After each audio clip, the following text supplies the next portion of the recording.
a name more recognized than that of any world leader or Hollywood superstar. Elvis. He sold more than 1 billion records, starred in 31 feature films, and appeared on dozens of TV programs. Elvis. He's been the subject of countless TV documentaries, hundreds of books, and thousands of newspaper and magazine articles. He is worth more today than he was at the peak of his career.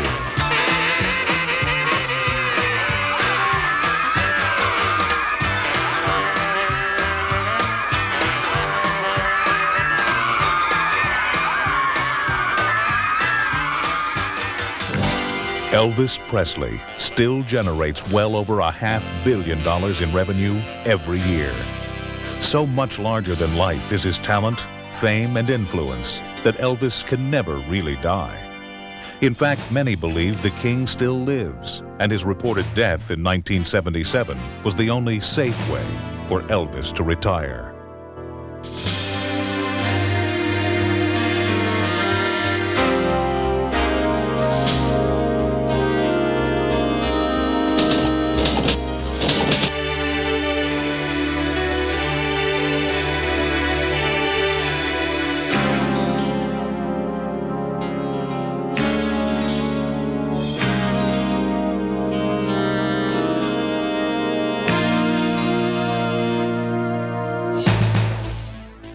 For many years, rumors have persisted that Elvis is still alive.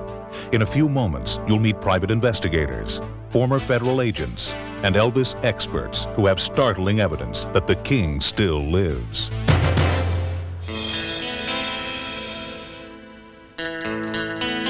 August 16, 1977. The entire world mourns as we are told that the king of rock and roll, Elvis Presley, is dead. There were documents, the open coffin, news reports, an endless stream of mourners, and even a death certificate. But had Elvis left the building forever? The author of this book, Is Elvis Alive? Gail Brewer-Giorgio believes that Elvis staged his own death and is still alive today. In 1977, she began writing a novel based on this premise called Orion. Well, it was August 16th, 1977, and I, like most of the world, had heard that Elvis Presley had died. About 3 days later, after writing several articles on Elvis for the newspaper, I decided to write a novel. It was called Orion. It's a fictional story of a superstar who hoaxes his own death. I wanted to try to capture the soul or the essence of someone like Elvis Presley. Orion was ultimately sold to Simon & Schuster. I received a large advance of $60,000. There was going to be a big PR promotion, etc., on this book, and the book was released. But a short time after it was released, I was receiving telephone calls that my book wasn't to be found. A lady from Pennsylvania called me, and she said that she had gone to the store to try to get it, and the woman who owned the store said 2 men in business suits had come in, bought all the books up. I called up New York. I would leave my name. They wouldn't call me back. You know, what was going on? I mean, why pay an author? You know, this is quite a few years ago, and $60,000 up front was a nice sum for a first author. But why pay an author and then you don't put their books back in the store? I mean, logically, it didn't make sense. Well, they wouldn't return my phone call, so I even called the distributor. And he said, they told me to pull the book. Meanwhile, an investigator for the Los Angeles County Sheriff's Department had an amazingly similar experience. His name is Monty Nicholson. Gail Giorgio's book, Orion, and my book, The Presley Arrangement, were written at approximately the same period of time, at different ends of the continent. Gail Giorgio and myself did not even know of one another, and yet we wrote the same identical facts surrounding the mystery of Elvis's alleged death from different independent sources. Other coincidences that occurred. My book, The Presley Arrangement, as did Gail's book, Orion, disappeared from the shelves shortly after it was published. When I questioned my publicists about this phenomenon, why friends of mine would go to a bookstore and try to order the book, and they would actually refuse to order it. He said in 35 years in the publishing industry, he'd never heard of such a thing. When I talked to Gail Giorgio, she was getting the same story about Orion. Were the fictional stories in the novels Orion and the Presley arrangement too close to the truth? Almost immediately after Elvis's reported death, puzzling questions left unanswered began surfacing. Why did the Memphis police officially close the files on the death of Elvis Presley before it was even medically or scientifically possible to determine why and how he died? Why were all the stomach contents destroyed pre-autopsy? Remember, this negates a thorough autopsy. Why was there never a coroner's inquest? Why was the Shelby County District Attorney's Office never officially notified to determine if there were any violations of criminal law? Why have all the photographs taken at the death scene disappeared? Why have all the notes prepared by the medical examiner's office, why have they disappeared from the official files? Why have all the toxicology reports disappeared from the official files? Gail Giorgio obtained a copy of Elvis's autopsy report. Together, Gail and I viewed this report. In 18 years, I've viewed many autopsy reports, and I've been present during several autopsies myself. So I'm very familiar with what goes on at an autopsy, and I'm very familiar with what goes in an autopsy report. In these reports, they're very comprehensive. They give organ weight and size, skin coloration. They give things like the percentage of blockage in the subject's cardiovascular system. They give the coloration of the skin, the weight of the person, whether or not there's any foul play or any evidence of foul play. And usually these autopsy reports are 40 or 50 pages long, and they're very in-depth. The autopsy report that I viewed with Gail is 2 pages long. It lacks any of the significant information that is normally found in an autopsy report. And during the course of any normal investigation, this autopsy report would be incomplete and unacceptable. It's my opinion that a coroner that would even present an autopsy report like this should probably be investigated himself. Many have suggested that the body on view in the open casket at Elvis's wake was not Elvis Presley at all. People that went by the body in the coffin were heard to say that does not look like Elvis Presley. They were saying the nose is pugged. Elvis had a very classical nose. They noticed beads of sweat on the body in the coffin, and, you know, dead bodies don't sweat. Gene Smith, Elvis Presley's first cousin, remained close to the king throughout his life. He also did not believe that the body lying in state in the open coffin was that of his cousin, Elvis Presley. When we viewed the body for the last time, I stood there quite a while looking at his hands, and of course he was always breaking bricks with his hands. He had calluses on the bottom of his hand, and big old rough-looking knuckles. His nose looked kind of puggy looking, and his right sideburn was sticking out straight out looked about an inch. And his hairline looked as if it had been a hairpiece, something glued on somewhere. It just didn't look right. And his hands was just as smooth as a newborn's baby's behind, you know. And it seemed like it was sweating around his hairline. It could have been sweat, it could have been glue, I don't know. But I just didn't believe it was him. Maria Columbus, co-president of one of the oldest Elvis fan clubs, was shocked by the news of Elvis's death. She immediately contacted Elvis's father, Vernon Presley. And he asked us not to come out, that he wanted us to come to Memphis a week later. He said that it was too hectic, there were too many people, the press was there, all family members that they had ever acknowledged were coming to Memphis, and that it would be more quiet and more beneficial for us to talk to him a week later. So we agreed. We arrived the next week, and the whole feeling of it was a feeling of make-believe. It was unreality. When we went to the mausoleum, it was an atmosphere of a carnival. There were people selling popcorn and soft drinks. There were people running up and down, and people standing in front of the doors of the mausoleum posing for pictures with the security guards. It didn't feel real. It felt like it was a game.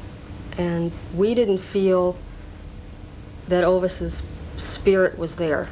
We felt a coldness and like it was a big joke. That was the week that we saw a copy of the inventory of Elvis's estate. It was 84 pages long, but it was 84 pages too short. There were a lot of things that were missing that should have been there. This was an inventory of everything that was in Graceland at the time. And there were no photographs of his mother listed, no photographs of his daughter. His diaries were missing. Most of his jewelry was gone. He had maybe 5 pieces of jewelry listed, and everybody knows Elvis loved jewelry, and he had a tremendous amount of rings and watches and necklaces, pendants. None of those were there. Some of his cars were missing. A plane was missing. It was unbelievable. And we were talking to fans who were still there, who had seen Elvis lying in state, and they said it didn't look like him. And the gravesite itself raises questions in Maria's mind. Vernon spelled Elvis's name on the gravestone with 2 A's, even though he officially changed the spelling of his name on his birth certificate from 2 A's to 1 A. Also, Elvis went by 1 A. He signed his contract with 1 A. His marriage license had 1 A. His Army papers had 1 A. Another thing that's unusual is the position of the burial plots. Elvis is not placed next to his mother. He is between his grandmother and Vernon. That is not what Elvis wanted in the first place, and the fans have been commenting about this quite a lot. But was there proof Elvis was still alive? About 4 months after Elvis's reported death, Mike Joseph and his family drove to Graceland to view and take photos of Elvis's grave. It was New Year's Eve '77 when I took my wife and my son and my nephew down to Graceland. They had just opened up Memory Gardens where Elvis was laid to rest. And we were there for an hour, and we left back for home. Had the pictures developed and looked at them, put them away. One day after reading a book, I decided to look at my pictures again. I pulled them out, and this time I saw something in one of the pictures that I hadn't seen over the years that I was looking at them. Of course, I wasn't really studying them, but the sun had just hit on this picture in such a way that it picked up this image sitting in the doorway, a shadow in the doorway.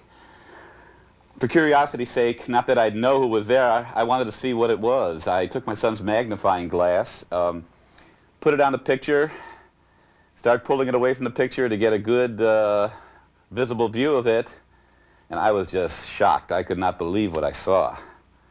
My God, I had Elvis Presley sitting in the doorway, looking out at the fans walking past his grave. I've had the negatives examined by Kodak. And Kodak basically says that they are original. They have not been tampered with in any way. They were taken in sequence, uncut by the negatives, being original. They can tell. The emulsion number of the film was manufactured in '77. Each roll of film that is manufactured has a manufacturing date on it in the emulsion number. You couldn't pay Kodak to say something like that if it weren't true. This is the first shot that we took. We couldn't go near the house. This is a security guard's car. It was sort of makeshift then because it was too early. It wasn't really opened up as a museum yet, so the house was closed to the public. This is Elvis's headstone, and right here in the corner is his mother. So this shows it was taken after August 1677, and before 79 when his father died, because his father would be right over here, and 80, his grandmother, Minnie Mae. This is the shot that I took of the people walking and the bathhouse in the distance. We zero in here, and this is the same shot with just the chair. No one sitting in the chair. So that shows it was not a picture of someone sitting in a chair. He liked that chair. That was one of his favorite chairs. He even got his haircuts in that chair at times. This is the view he would be seeing. He would be seeing us sitting there and the people walking past his headstone. This is my son once again blocking the doorway, and of course the picture where I first spotted the silhouette in the doorway.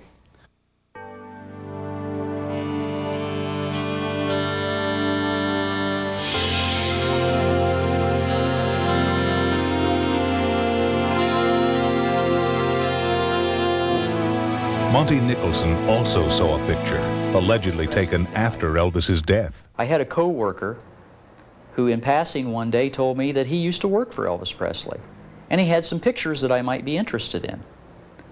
Well, one day he showed up at work and he had pictures of Elvis Presley getting in a helicopter that, for all intents and purposes, looked like a government helicopter, and there were men surrounding Elvis also getting into the helicopter who looked like what we often see depicted as government agents with the blazers and the wire in their ear and whatnot. And it was an interesting picture, although that picture in itself was not particularly suspicious because it's common knowledge Elvis was involved as an honorary police officer with many police agencies all over the country. The interesting thing, the curious thing about the picture was this individual claimed this picture was taken several hours after Elvis allegedly died at Graceland Mansion. So I looked at the pictures with a natural curiosity and began to work with the idea of writing a novel. While I was researching this novel, I had a running conversation with the guy that showed the pictures to me for probably 6 or 8 months that we worked together. He quit the department and was gone for several months, and I didn't think much about him. He had the pictures in his possession, I didn't have the pictures, and there was no actual way for me to verify the validity of the date of the pictures, but at the time I was only writing a fiction novel and I didn't need to. So it wasn't important in my mind to verify the date. But later, as I gained more and more information, I decided it might be important to see if I can find some factual way of verifying the date those pictures were taken, because I might really be on to the modern mystery of our decade. So I tried to recontact this individual, and when I found him, he denied ever showing me the pictures. He denied any past affiliation with Elvis Presley. And I told him at the time, I said, wait a minute, I'm not crazy. I remember our conversations, and I remember them very well, and I need to meet with you and talk to you about this. Are you willing to do that? He agreed.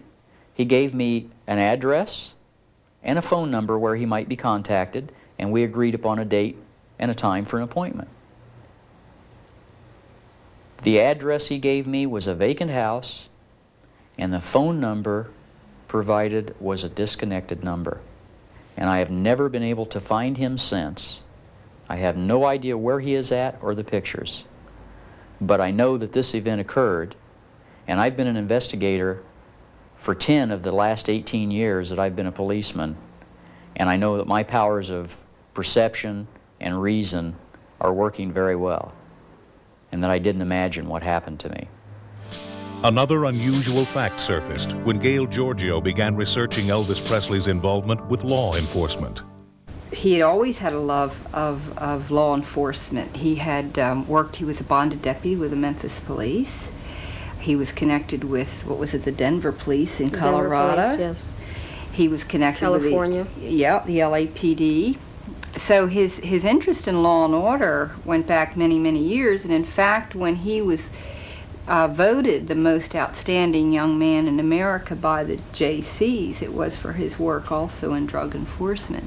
So he was sincere in wanting a federal badge, and he wrote Nixon a letter on the airplane, American Airlines, and offered his services as an agent at large. He said basically because of who he was, he could probably get to people that other people could not get to.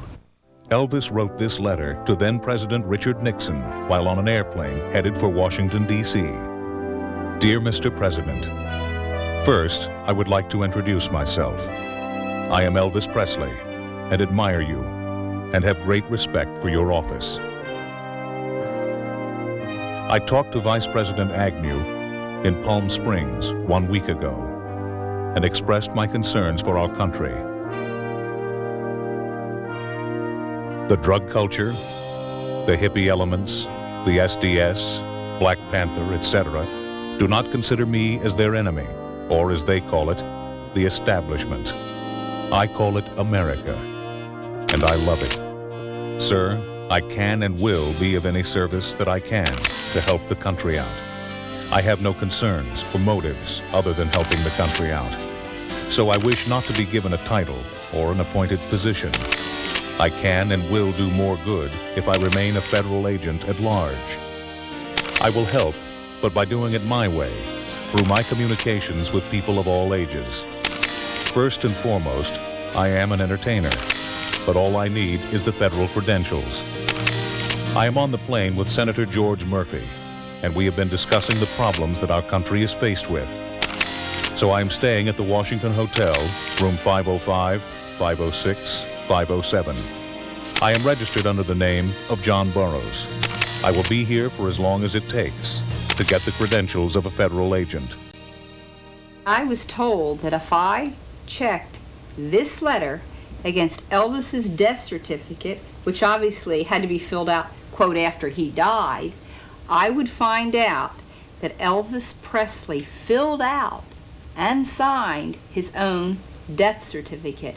Now, this is incredible information. I mean, this is mind-boggling when you think about it. It's never been revealed, and I can tell you that I was told by a member of the family to have it checked out.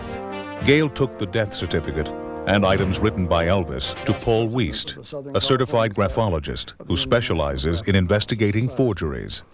I was asked by Gail Brewer-Giorgio to examine some handwriting of Elvis Presley. She supplied me with a copy of a letter written to President Nixon in 1970 and the death certificate or medical examiner's report at the time of his reported death.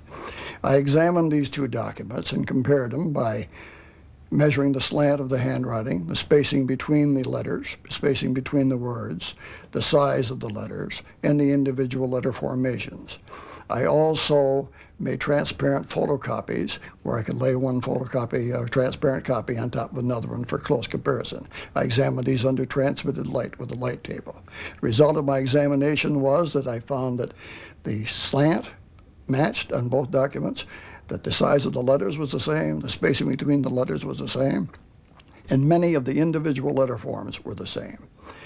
My conclusions after this exhaustive examination was, in my professional opinion as a document examiner, that the same person who wrote the letter to President Nixon also wrote the Elvis Presley death certificate or medical examiner's report of Elvis Presley's death. But the question still remains, why would Elvis Presley fake his own death? Was it simply so he could retire from the limelight?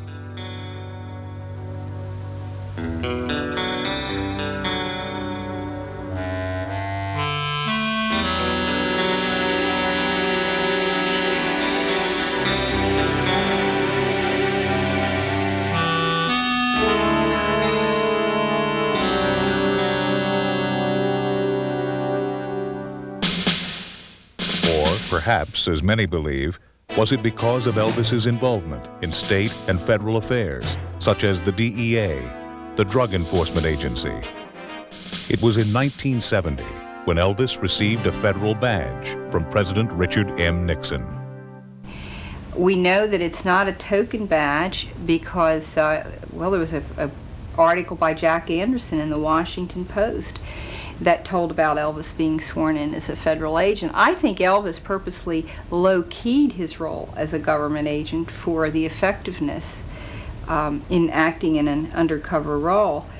Maria Columbus was also researching Elvis's life. I had toured Graceland, and I had noticed in the trophy room a certificate of appreciation from the government to Elvis. And so I wrote to that particular bureau and asked, why was this given to Elvis? This was in 1982. And I received an answer from a Mr. Pritchett, saying that Elvis had provided cover for an undercover narcotics agent from the years of 1974 through 1976. The man was a musician and posed as part of his band.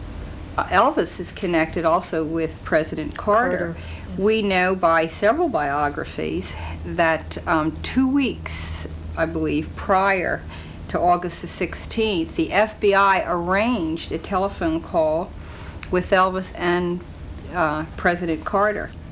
Not only do we have Elvis connected with 2 United States presidents, I don't know about you, but I don't think I'd get an appointment that easy. And I think if I wanted to call, say, President Carter, I couldn't really call the FBI and say, would you put a call through? This is the kind of clout Elvis had, but his clout run in a very official way. He was a federal agent. There's no doubt about it. I mean, I have read 663 FBI files on Elvis Presley. And his life was in danger. It's clear by the FBI reports. There were serious assassination threats made against him. Recently, Gail Giorgio and myself viewed FBI documents obtained by Gail. In these documents, Elvis was the subject of numerous death threats. Some of these threats came from well-known underground figures, and it was also common knowledge that an undercover agent traveled as one of Elvis's band members. It's because of this affiliation that Elvis had with government agencies, because of these death threats, and the fact that this agent traveled as one of his band members, that lead us to believe that the strong possibility exists he may very well be a part of the witness protection program. But being a member of the law enforcement community myself, this prevents me from ever undermining any efforts of another law enforcement agency. And it also prevents me from telling you the answer to this question, which I know is the truth.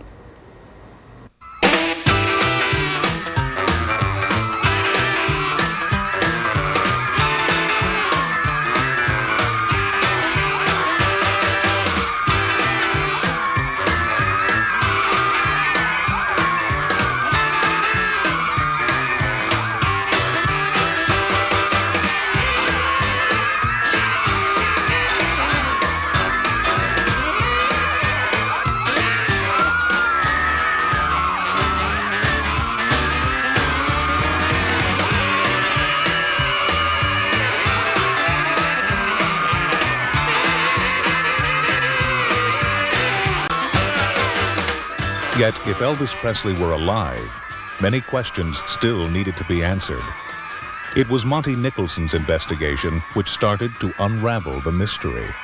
One of the questions I asked myself while researching the Presley arrangement was, if Elvis did indeed fake his death, how would he support himself? He would need money. 3 facts came to light when I began to research this question. My sources tell me that in March of 1977, a full 3 months before Elvis died, he cashed in 3 life insurance policies for just shy of $2 million. Shortly after his death, fact number 2, there was a checking account, a private checking account, with an excess of $1 million that vanished and has not been explained as yet.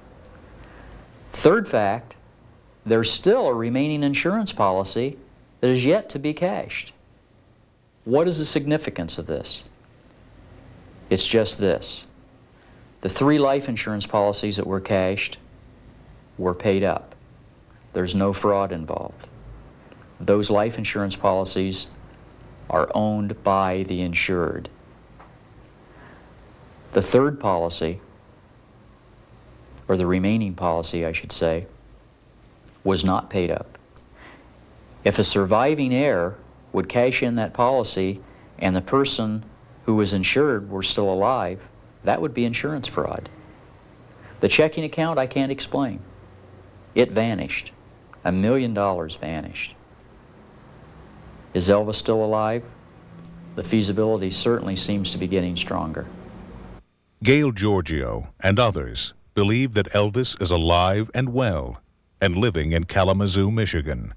There was a newspaper article actually in Kalamazoo right before August 16th of 77, and it said that Elvis visited Kalamazoo incognito. But he had been seen there, and there's been some jokes, you know, Burger King, shopping malls, etc. And people, I don't know if they actually believed it or you know, it was just a joke or they thought they saw. But what happened was that I had received a telephone call some years ago from a woman who was a nurse at a hospital in New York City. And she said that Muhammad Ali had been a patient there. And while at the hospital, she said a man who looked identical to Elvis Presley visited Ali. Now, most people do realize that Muhammad Ali and Elvis were very, very close friends. They saw each other. He would visit Ali at his training camps and so forth. But there wasn't too much I could do about the information because it wasn't verifiable. Then, I guess a couple of years ago, I received a telephone call and a letter from a woman from Ohio, and she had a copy of the Cincinnati Post, and she said that when Ali was leaving the hospital, it was a UPI story, leaving the hospital, he left with other men. It was on a Thursday night that they had left. And one of the men was Jesse Jackson. There was another unidentified man with Ali, and a fourth man who was captured. And it looks identical to Elvis Presley. The negative to that picture has disappeared, but the picture did appear in the newspaper, and I managed, of course, to get a copy of it. We sent it to experts who do facial analysis and so forth, where they compare it to other pictures of Elvis, and it matched up. They said, you know, they tried to find flaws, but they couldn't. I mean, you know, they measure nose to lips and the whole thing. And so they verified that it was Elvis Presley. And in November of '89, Ali was shown the picture, and he also verified that it was Elvis Presley. It was actually, the picture was even shown to to Billy Stanley, one of Elvis's stepbrothers, and he verified also that it was Elvis Presley. Now, what's interesting about this, tying this into Kalamazoo, is that Ali lives right outside of Kalamazoo. He lives in Berrien Springs, but he uses the Kalamazoo postmark. It's always stamped on all his envelopes. So therefore, when you put it all together, the sightings begin to make sense. In 1980, Maria received a tape from another Elvis investigator, Stephen C. Chances. The tape was a recent recording allegedly made by Elvis Presley. Gail Giorgio decided to find out if the recording was authentic. Even though it was called a monologue, it really wasn't. He had been talking over the telephone to somebody, and whoever he was talking to edited themselves out. But I finally contacted a voice authentication expert who works with the government, and he's with a major law enforcement agency in Texas by the name of L.H. Williams. Gail had sent me a copy of a transcript of the tape recording of the unknown person, and this was 4 pages long. In this process, I also requested copies of known tape recordings of Elvis Presley, and I followed the guidelines that were established during the Watergate case for possible authentication of the tape recording. I selected the same words and phrases of the known and the unknown person for comparison purposes. This is the known sample of Elvis Presley stating the word music. This is a sample from the unknown tape recording showing the word music. The formats that were formed fall within the same frequency range through here, which would indicate a match. Basically, the known voice of Elvis Presley compared with the voice on this tape is the same. What was said on the tape became even more meaningful to me. The more I listened to it, the more I became aware of how sensitive Elvis was, how caring a person he was. He said things like this. I started traveling all over the world, and it's been It's been enjoyable, but it's been a constant battle of growing beards and this and that to keep from being recognized. Anyway, the first place that I wanted to see in Germany was a place called Wiesbaden. I don't know whether or not you've ever seen Wiesbaden before, but my girlfriend was with me, and we went to a place to get something to eat. And a waitress there asked me what we'd like to have. And I said, I don't know really. What would you suggest? And she stood still. She just kept staring at me, and I started getting very nervous. At the time, I had a beard and I lost a few pounds, and I thought it would be very, very hard for anyone to recognize me. And then she asked me if I'd ever been to Germany in the past, and then I got more nervous. But she said, you know, I never forget a face. And then she said, I don't know how you did it. She said, I don't care how you did it. She said, I just hope that you're as happy as you've made me tonight. If this tape was indeed Elvis Presley, it would mean that Elvis had gone back to Germany, the same place where he served in the U.S. Army back in 1958.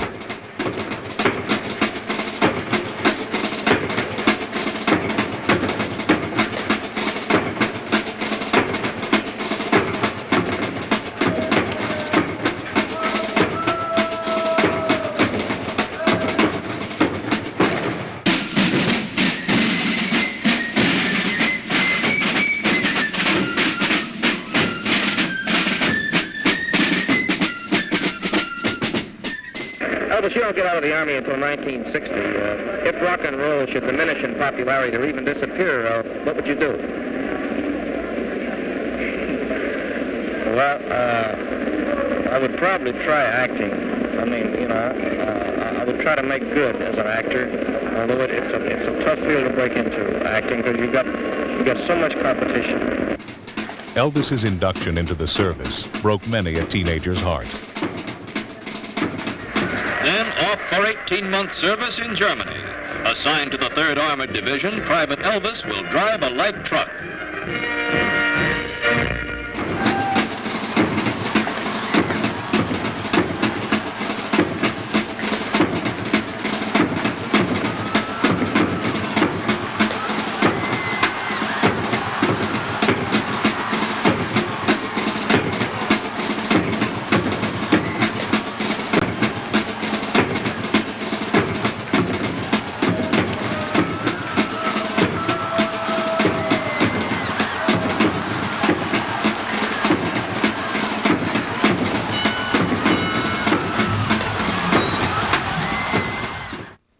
On November 27, 1958, Elvis was promoted to Private First Class.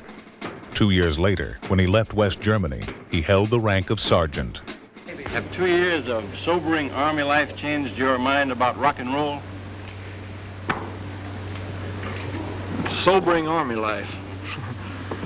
No, it hasn't. It hasn't changed my mind, because I was in tanks for a long time, you see. And they rock and roll quite a bit. After writing numerous articles and books, Gail is encouraged by her readers' reactions. On balance, very, very positive. It's just one more piece of an incredibly complex mosaic. I mean, it's impossible, totally impossible, to digest all of this information. You could do a 10-hour documentary. It wouldn't be long enough. I mean, there's tapes, pictures, phone calls, handwritten letters, the government connection, FBI papers. You know, you could just go on and on and on. There's so much. You know, it is mind-boggling, but sometimes it disturbs me because there are critics out there that won't even take the time to look at all this evidence. If my critics would come to my office and spend a couple of years, there's no way they could leave that office and not ask the question, is Elvis alive?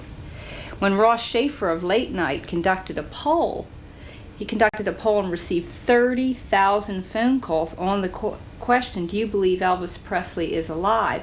And after their viewers had seen just some of the evidence, he was shocked, stunned to report that 84% of the people believed Elvis Presley was alive. Now that's been the reaction of every poll that has been conducted when the evidence is shown. This is the numbers. 84% do believe Elvis Presley is alive. Another piece of the puzzle occurred in the form of a phone call Gail-Giorgio received late one night. On October 10th, 1988, between 2:30 and 3 a.m. in the morning, I received a telephone call from a man who identified himself as Elvis Presley. And although my equipment was very, very bad, I managed to take the call. Anyway, I just got a word. The guy just gave me his hand, so okay. I know you're going. It's been a pleasure. I hope that people treat you kindly and everything. Well, I know they can be very cruel. It's even worse. I thought they were cruel to me when I was a kid, but compared to today, they were nice back then. Yeah, I know. Well, they're very cruel. Well, you may have to help me out because a lot of people were. But don't you worry. I mean, people like you and this whole people, you'll have a long life. I know. I'm going to have. And I can sit back here, but you can sit there and say, well, I wish that was true. So I can sit back and say, I know it's true. There's so many dramatic happenings. But see, I know what's going to happen.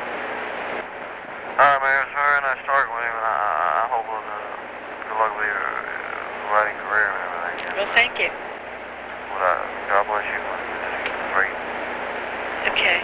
You too. God will take care of us all. That's true. And whatever card he deals us, we're going to play it. That's right. So God bless you, man. Well, thank you. Have a good night now. Is Elvis really still alive? There seems to be enough evidence indicating he could be. Elvis's handwriting appears to be on his own death certificate. There are questions regarding Elvis's body from not only fans, but his own cousin as well. So whose body was in Elvis's coffin? The autopsy reports and official investigations into Elvis's death seem to pose more questions than answers. Elvis's grave placement itself is questionable. He has allegedly been photographed on at least 3 separate occasions after the date he was supposed to have died. Just prior to his reported death, he cashed in 2 life insurance policies. A third policy has still never been collected by any of his heirs. Is this because they know he's alive and wish to avoid insurance fraud? A checking account with $1 million, some cars, jewelry, and a private jet plane all vanished, either just prior to or just after Elvis's reported death. Elvis had gotten a Drug Enforcement Agency badge and allowed a government agent to pose as a member of his band between 1974 and 1976. Did his involvement with the DEA force the king to hoax his own death? Monty Nicholson believes this theory makes the most sense. In an effort to help someone close to him who may have been involved in drug trafficking themselves, Elvis might have become a victim of extortion himself. Extortion is a common thread that binds all of the FBI reports we've seen. And it's very possible, were Elvis a witness for any drug enforcement agency, it would be necessary to protect him afterwards. But if Elvis is a part of the Federal Witness Protection Program, neither Nicholson nor another Elvis researcher, Paul Bishop, will say. Bishop, a 14-year Los Angeles Police Department veteran, will say only this. Well, we know that Elvis had numerous contacts with the Drug Enforcement Agency on a positive basis, and that he was very pro-law enforcement, and that he had always offered his help for whatever their needs may be.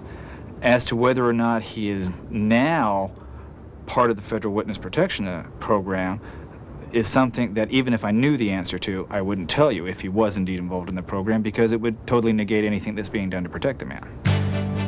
It has been over 13 years since Elvis's reported death, and still too many questions remain unanswered for too many people. The Elvis files have yet to be closed.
Hear the evidence. Listen to Elvis's 1988 phone call.